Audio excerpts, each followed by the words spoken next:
Hey, welcome everyone. Distinguished guests, ladies and gentlemen, students, researchers, professors across the world catching us live via Facebook and YouTube. This is Rudranarayan Das, Executive Director, Center for Adivasi Research and Development. Welcome you all this global digital platform of intellectual gathering. Uh, uh, the program is called that World Human Sciences and Management Conference 2021, organized by Center for Adivasi Research and Development, Odisha, in association with Indian Institute of Management, Central University of Odisha, and Ravenshaw University. The broader theme of this prestigious conference is agnotological context, disciplinary practices of social sciences and policy trends. On behalf of Center for Adivasi Research and Development, I extend my profound gratitude to our patrons, Professor Mahadev Jaiswal, Director, Indian Institute of Management, Professor S.K. Palita, Acting Vice Chancellor, Central University of Odisha, and Professor Dr. Sanjay Kumar Nayak, Vice Chancellor, Ravenshaw University.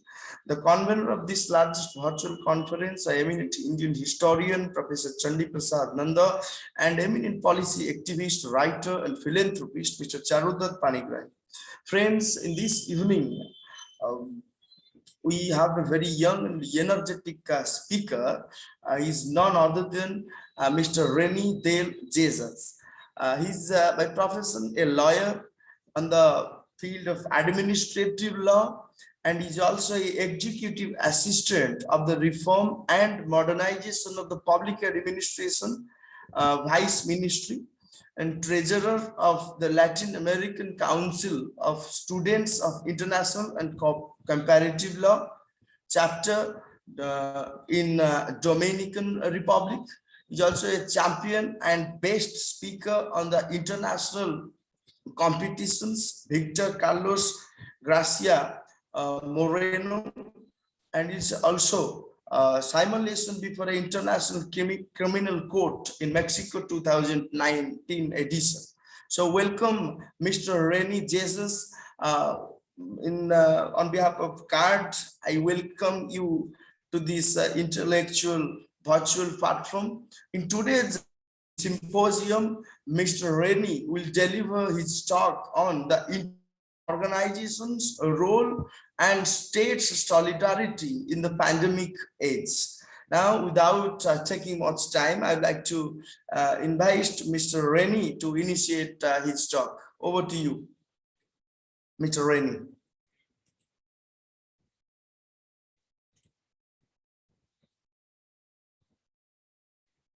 Hello, Mr. Reny.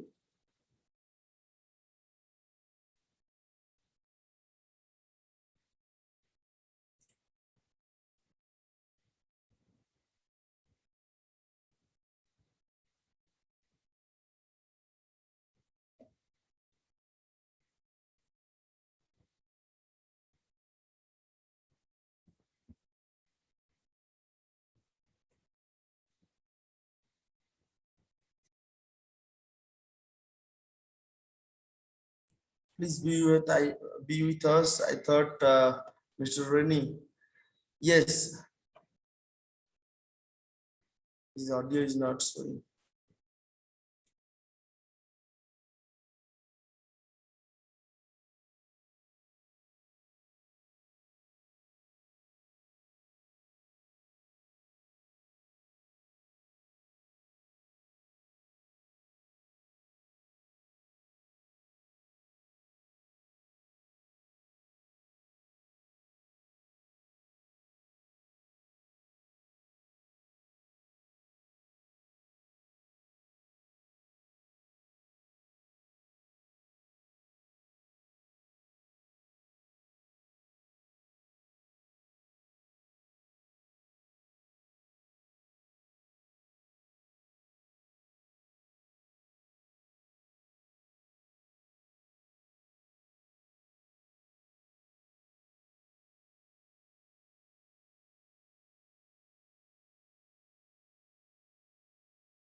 Hello, Mr. Reny, please start your talk.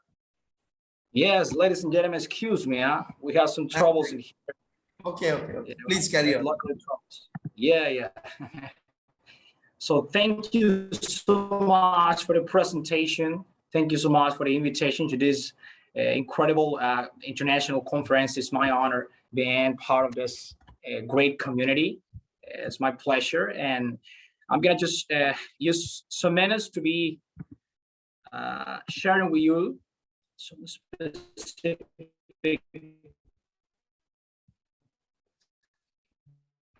ideas or reflections that we have made in the context of the international organizations and state solidarity in the pandemic age. Please confirm if you can hear me very well, or if you have any trouble. Can you hear me? Yes. Great. So thank you so much. So now we can start. The topic we'll be talking today will be about international organizations' role in states' solidarity in the pandemic age. The selection of the topic is in the context of the COVID-19 pandemic and the way my screen. No, please say again, sir. Yes, now it is visible. Great, thank you so much. Excuse me, great. Okay, so a general concept of the international organizations will be so important, and the reason for being of them for us to understand the obligations they have and the obligation that states have to be accepting the policies they make and the importance of them in the international community for us to tackle scenarios like this pandemic, COVID-19, and for us to have a better understanding of what we've been doing and what in the last we have to learn for the future. So as I was saying, the OECD glossaries often, so the international organization reason for being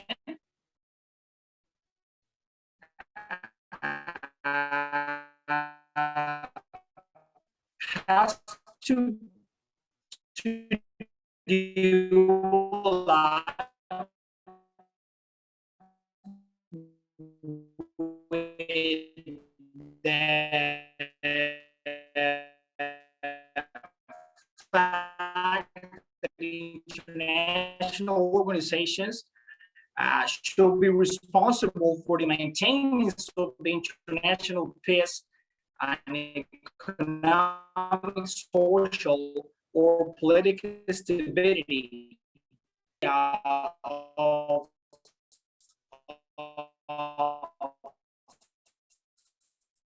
which one, of how to measure the good policies they've made. Now let's go to the second point of the agenda, which is state solidarity in the pandemic age, and it is that some rules that oblige states to show solidarity and cooperate with each other are the following.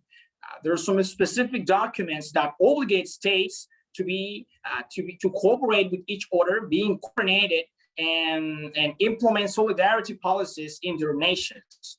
First one, the United Nations Charter, Articles 55 and 56, Universal Declaration of Human Rights, Article 22, Sustainable Development Goals Document, Goal 17.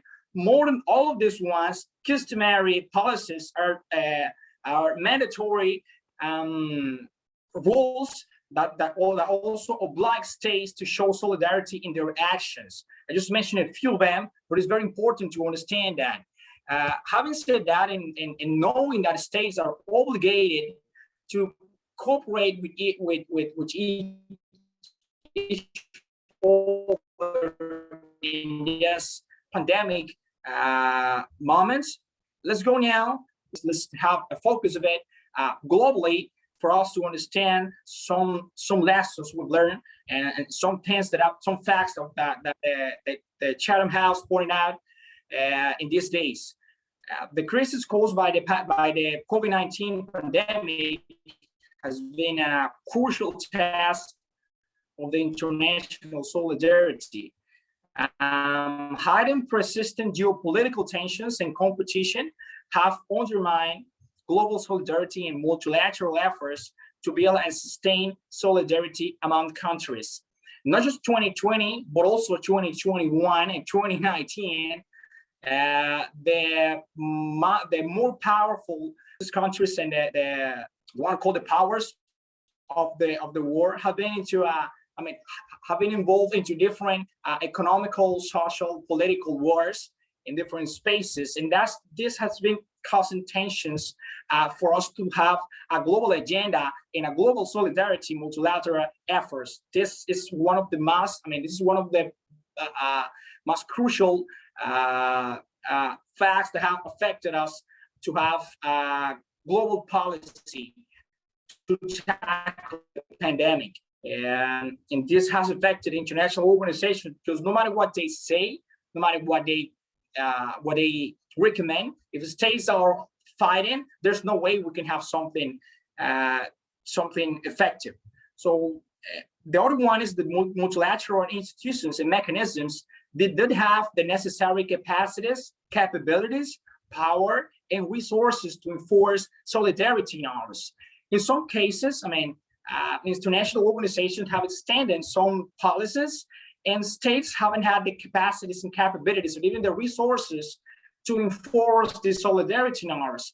So there's something that we have to learn from, because we have to think about every state, the application of the solidarity norms, considering every state situations, just so we can have an idea or how they can help standing that the richest countries are supposed to help the poorest countries in this kind of situation.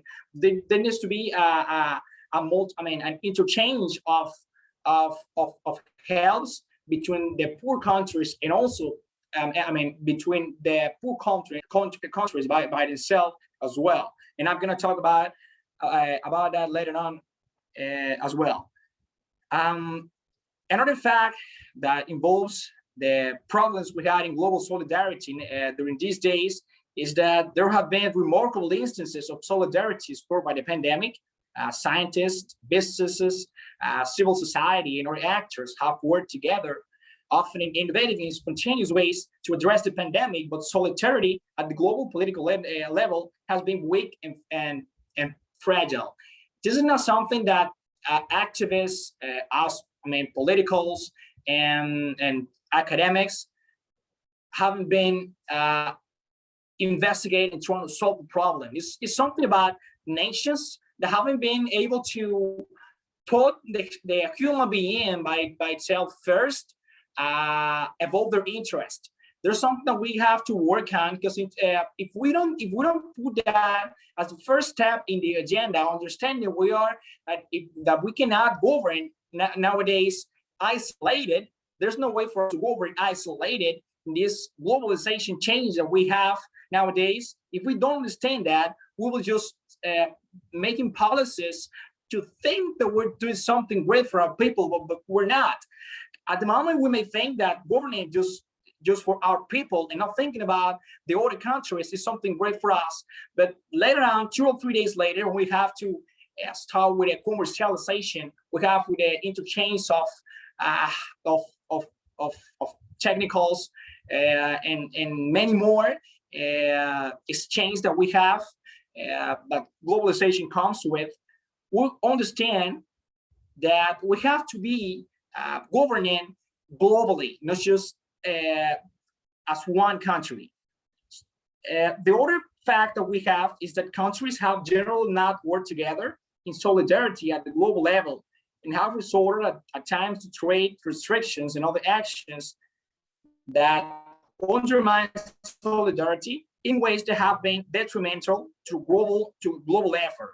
In many cases, when the pandemic started in 2020, all of the countries were just they didn't know what to do. There was not a specific protocol created for it, what to do in this case. Everyone was improvising. Nobody knew what to do at this at this particular moment, and everyone was just trying to do as best as possible. What I started doing was closing borders and creating trade restrictions to avoid the coronavirus. That's something we have to learn from, so we avoid that in the future, in any other pandemic situation or any other catastrophe similar than this one. Last one that I will mention is the ACT Accelerator and COVAX have been major platforms for global solidarity, but the ongoing production and equitable distribution of vaccines globally is currently the key test of global solidarity. Just to a brief explanation of both of them, the ACT Accelerator is actually something created by the World Health Organization for all of the countries to have access to the diagnosis, have access to the information of the COVID, what to do, next steps internationally. But one of the main problems we had with the ACT Accelerator is that the World Health Organization, in some cases, many times, unfortunately, many times in this pandemic moments, they have been wrong in some specific policies that they have said, and they have even accepted that they were wrong.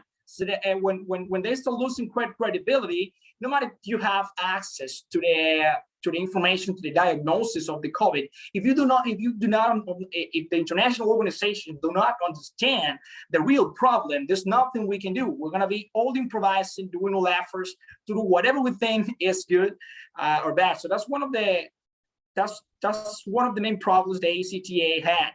And the COVAX, on the other hand, the COVAX was part of that initiative of the international, of the same WHO, World Health Organization, in order to provide all of the countries, all of the United Nations countries, access to the vaccines by one only mechanism, and not everyone buying vaccines by themselves on their own.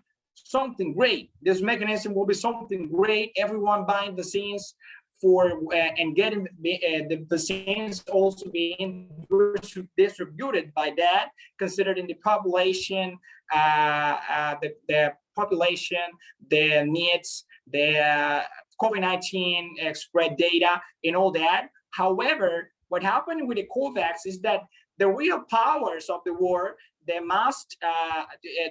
more developed countries didn't accept the COVAX, and they started doing it, creating vaccines, buying vaccines, making it, doing like businesses with different laboratories, and not helping the community to apply, to applicate the COVAX mechanism. So the COVAX mechanism just stayed for the, let's say, for the less developed communities, the less developed countries, and that was something bad.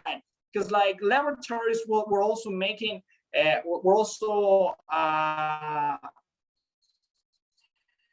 respecting the agreements they have with COVAX, and they were selling the vaccines to the different countries, for example, the United States, Russia, and others that didn't accept, that didn't applicate, that were not part of the COVAX in those particular lesson. In the future, trying to implement recommendations later on, and a specific protocol that takes action as soon as we have a similar situation like this one, in order to avoid that something like that happens. But there's a lot of things to know. If we don't have peace globally, if we don't understand that in this moment, at this particular moments, there's no war, there's no I'm richer than you, there's no advantages. We have to understand that when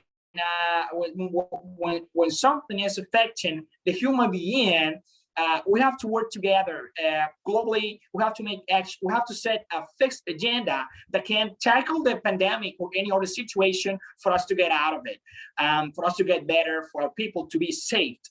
After that, if you want to discuss any other problem, if you want to discuss that we have differences, that's another thing. But in these cases, we have to stop the wars, stop all of that, and no one trying to get benefit out of it. It sounds like you to people, like just something that can be real if we because as the United Nations created, it was something realistic, to be honest. And the United Nations now is created. So we have to think about that and create specific protocols and emergency mechanisms to be used in these kinds of situations. Let's go now to the regional solidarity. Regions that demonstrated solidarity successfully coordinated among themselves, cooperated to share and allocate resources and leverage regional governance arrangement. This was most evident across Africa in the Caribbean region. Now I'm going with the solidarity, talking in a regional perspective. In the specific document cited, they say the Caribbean region and Africa have been one of the most coordinated regions. However, the Caribbean case is very special, and I'm saying as a Caribbean citizen as well, because maybe the Caribbean has been able to, expand their voice together, talk to the other countries together as a whole, as a one specific region, asking for vaccines and all that.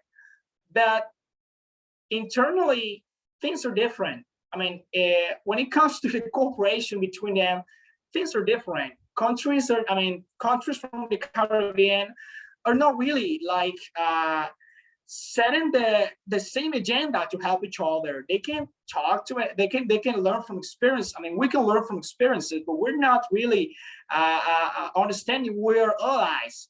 We're thinking we're enemies in some cases, to be honest. Like I'm saving my people, you save your people. To make an example, 2 weeks ago or something, like, I don't know, September the 7th, something like that, Dominican Republic was trying to offer 100,000 vaccines to Haiti. And for some reason, Haiti didn't trust Dominican Republic or something and didn't accept the vaccines in that at that time. And we asked, like, why did it happen?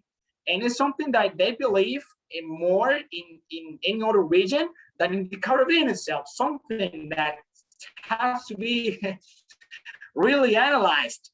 And we have to understand that we're allies. We're trying to help each other. And the vaccines we have in here, since we're trying to solve the COVID, and we have the COVID, let's say in some perspective under control, at least at the moment, if there are vaccines we can send to our allies from the Caribbean, there's something that has to be accepted. That's why Caribbean case is a very special case.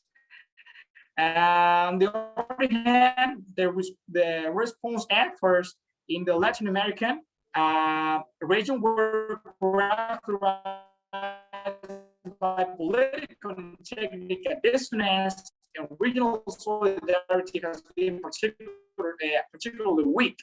I would say not just in Latin America, but also in the Caribbean. Alliances for procurement.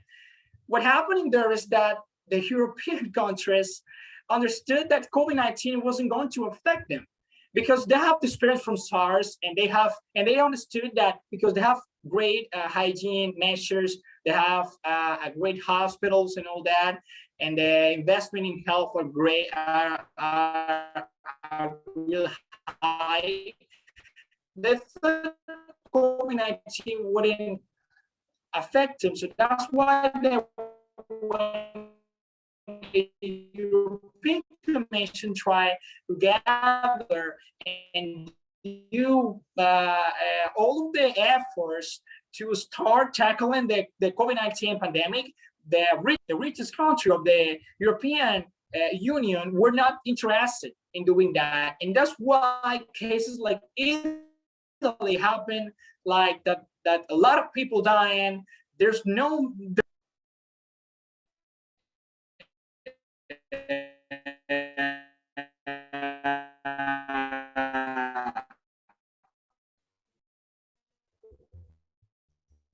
to be honest, but I'm going to talk about in a brief moment.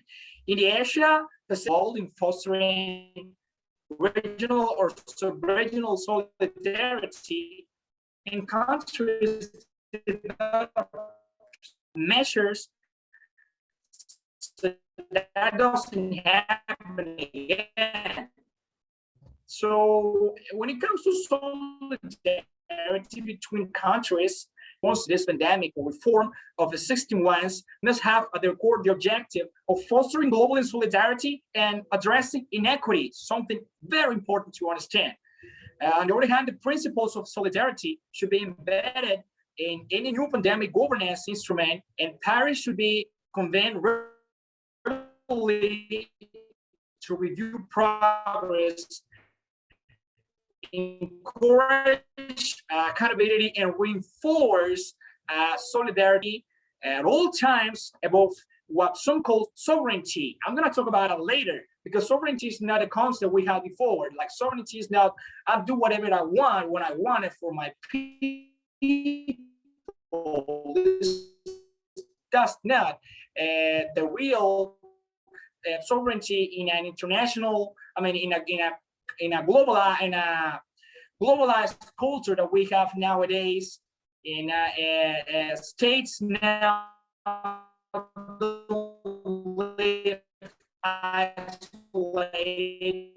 We live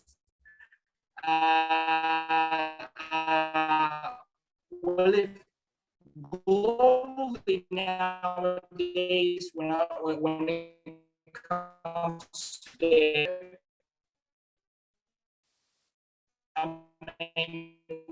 one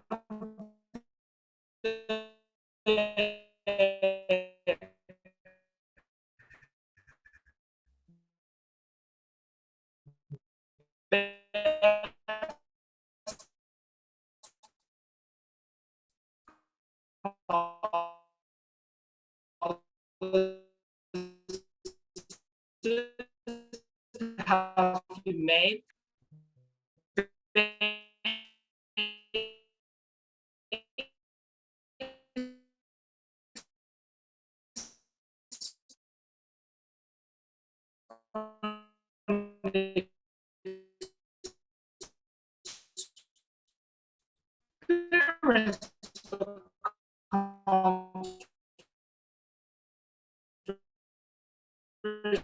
have responded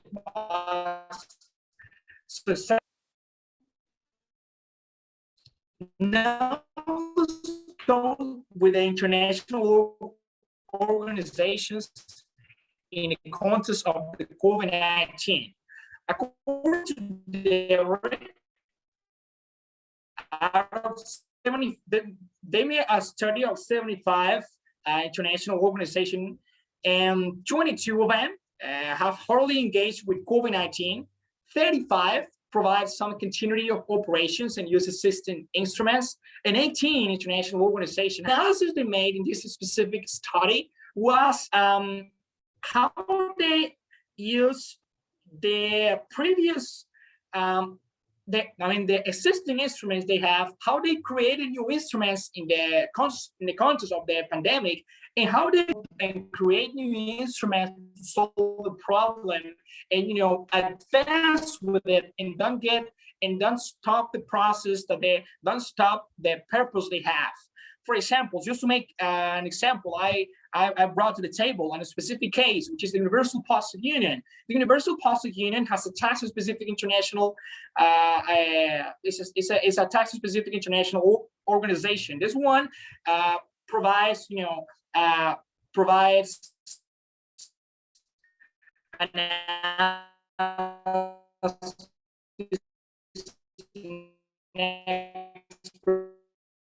expertise and help the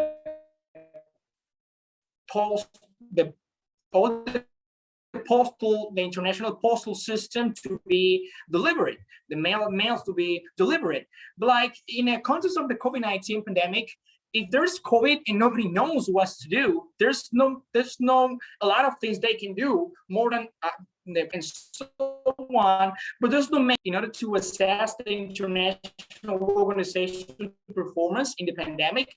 The first one is whether the existing tools for crisis management preparedness have been used, if you use the one that you have created before. The second one is whether the international organization was able to anticipate secondary cascading effects of the early days of the crisis. And third, whether the international organization has been projecting an image of competence, namely communicating well about the crisis and its management. It's really good to know. The last one is about if you're able to let the people know you have credibility, if you have a great image of what you're saying, because if people don't think you have a great image of what you're saying, you're probably honest. Let's go to two specific cases. With a limited time that we have, I would like to go organization with a limited time of this test that the Reny proposed. The European Commission, at first, its response seemed uncoordinated with a lack of immediate action in countries like Italy in terms of medical equipment and the reintroduction of internal borders. At the beginning, everyone coordinated, as I mentioned before, because of the fact that we're not believing that COVID-19 can affect them. I mean, we're able to affect health, hospitals, and all that. But later, this policy response proved that the European Commission has shown a high degree of adaptability to the crisis, but that this adaptability varies across policy areas. Countries invested millions of euros and accommodated taxes to save the economy by anticipating secondary effects. Now we go to the second part of the test. If you remember, it says whether you were able to anticipate secondary cascading effects. So the European Commission knew that after the when it's COVID-19 were having effect, middle of 2020, at the end of 2020 as well, when it was so crazy too, they knew unemployment was about to come worse and worse. And then they knew that businesses were going bankruptcy. So what they're starting to do is let's create some instruments that can accommodate taxes for business not to go bankruptcy, and let's help people with their jobs. Let's create all that, and let's create a joint debt to get the vaccines. If we do that between all countries, if we have a joint debt, we can distribute all of the vaccines between all of us, between the group. And they struggle to provide with accurate information for the population, promoting great cooperation between states not covered by the media. The European Commission case is particular because a lot of people were saying they were not handling the pandemic good. And they have reasons to say it, because at the beginning they were not doing states. The European states were not trying to work in that, to work together, because they just thought, okay, that's not going to affect us, no matter how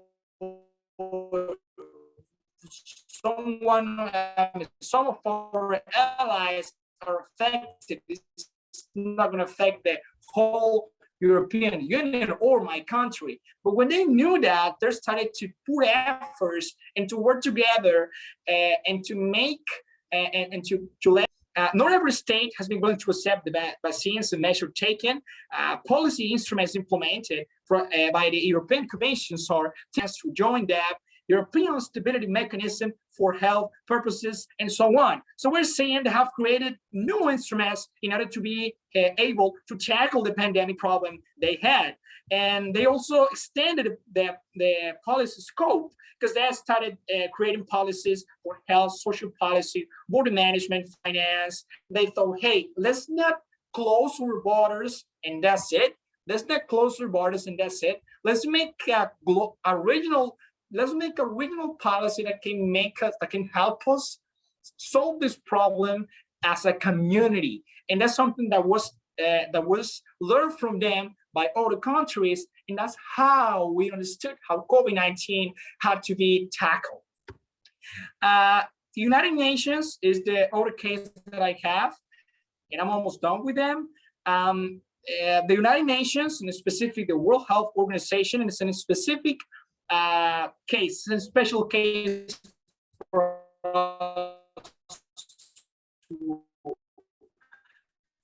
us to take into account, because the policies instrument they implement. General Assembly adopted a resolution of global solidarity to fight COVID-19.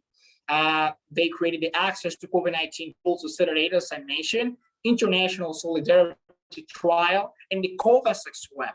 So let's say they created a new instrument, and they even used the one that had the opportunity to get the vaccine protocol. We cannot let countries to get vaccines by themselves, because they're gonna buy, which is what happened with the United States and all the powers of the world. They bought their own vaccines, and laboratories were saying, hey, what do? I work with this international organization, World Health Organization, to do something called COVAX to help nations. Or I work with my ally, which is the United States, and now I'm gonna be good with the United States for later, for some relationships we may have later. And that's how they sold all of the vaccines to the countries, to the different countries, and they didn't respect COVAX. Something great to understand. When we create this, we cannot let the countries to buy vaccines or to distribute vaccines from any regulations, review committee. The WHO took too long to identify the possibility of contagion from one person to another, as well as asymptomatic or pre-symptomatic transmission, something criticized, highly criticized, and that was one of the reasons why the United States say they will leave the World Health Organization, as happened in the previous administration. The World Health Organization wasn't able to anticipate cascading effect of the early days of the crisis. Unfortunately, they were making mistakes of saying they didn't understand. No one understood, to be honest, what happened with the COVID-19.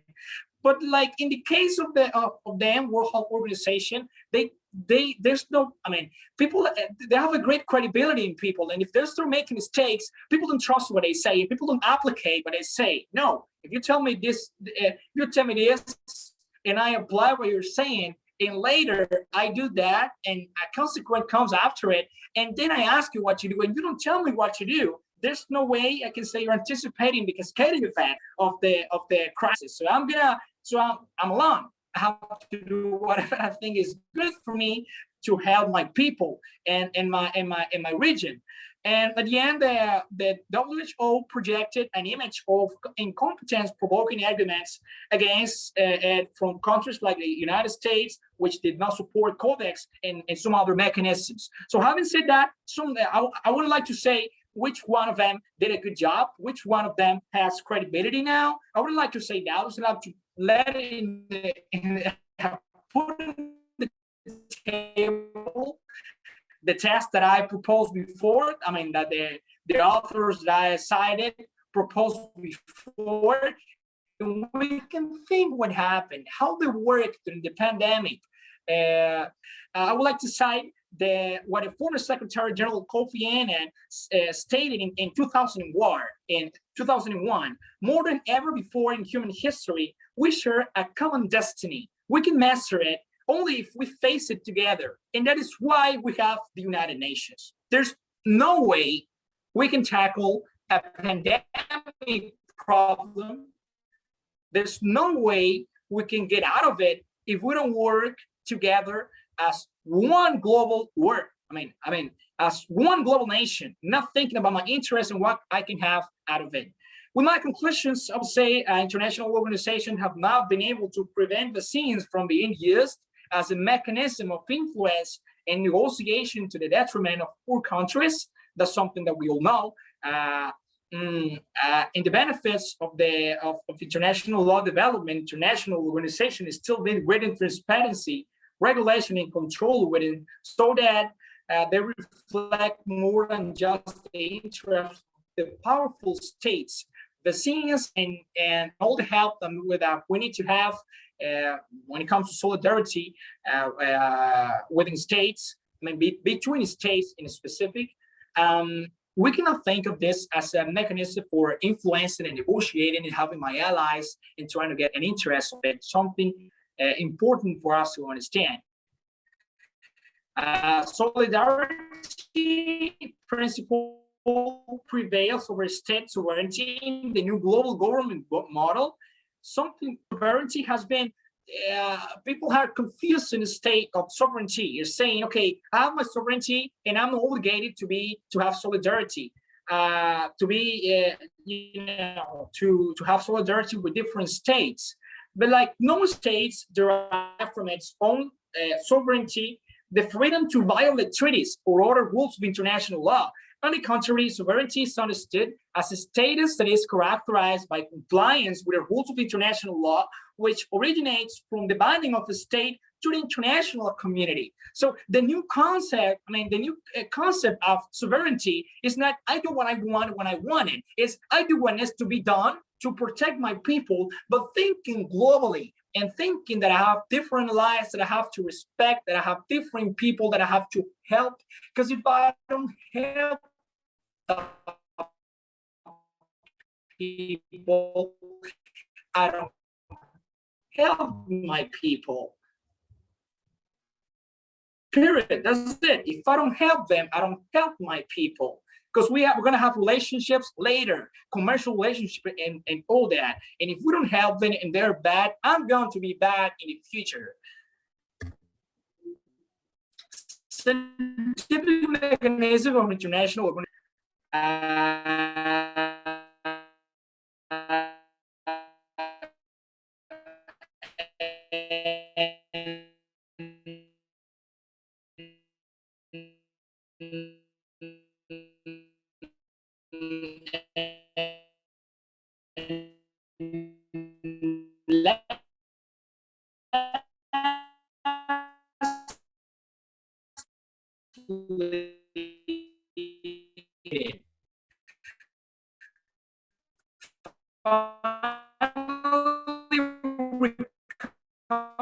recommendations, international organization need to guarantee effective emergency protocols for immediate actions in catastrophic situation. International organization must have depoliticization in favor of the international solidarity with the to help the in the world because we're all allies. And the future international organization reforms should focus on strengthening the competences of the executive bodies, initiate policy to help organizations work better during crisis. Finally, but not less important for us, to introduce sanity guarantee so that the countries have incentive to review their internal regulations to avoid episodes like the COVID-19 pandemic. If we create an emergency protocol that has to be activated as soon as we see a pandemic, an emergency, a catastrophe is about to happen, if we don't create a protocol that is activated, all countries together to know what to do, there's no way we're gonna be out of any other experience than the one that we had, that we unfortunately have in these days with the COVID-19. I think that's everything. You have my bibliography in here, and you have my contact information. Thank you so much for this opportunity, and I'm open to any question you may have. Thanks a lot. Thank you so much, Mr. Reny, for the wonderful and thought-provoking deliberation on solidarity, and you raised a number of questions on the global issues and how the international organizations are just creating kind of propaganda to deal with these issues. And let us take, there are few questions because of time limit. We are taking few questions, 3 questions, selected questions from social media and one from I and Sambalpur.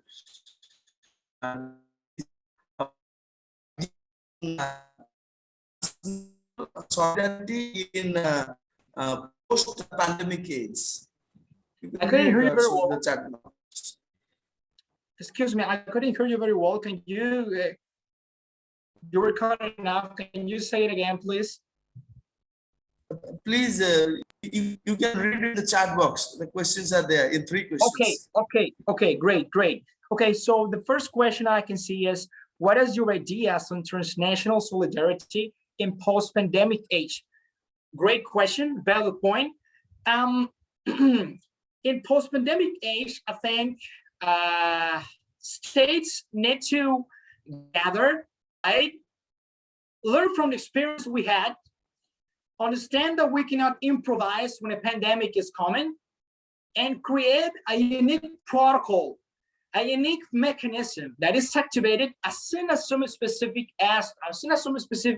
emergency. I mean, when we see some signs of emergency, the one is activated, and when the one is activated, some measures are taken. So we avoid something like this happen. We avoid to be learning from what the other country did wrong, and then trying to do what they did to be good. That's bad, because we don't know the context on how that country did that, and if that is gonna be good for me. So that's what happened during all these months, these 2 years, almost 2 years of the pandemic. I think that's the main thing we have to do, gather as nations to do that, to create all that, what to do with the vaccines, what to do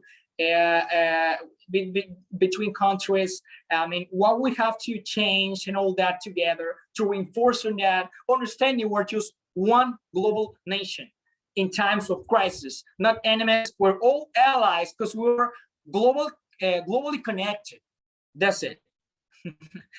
How and what strategies adopted by civil society members to protect the community life in large? Let me read it again. How and what strategies adopted by civil society members to protect the community life in large? Okay, I understand it like which strategies the civil society have to take to protect the community life.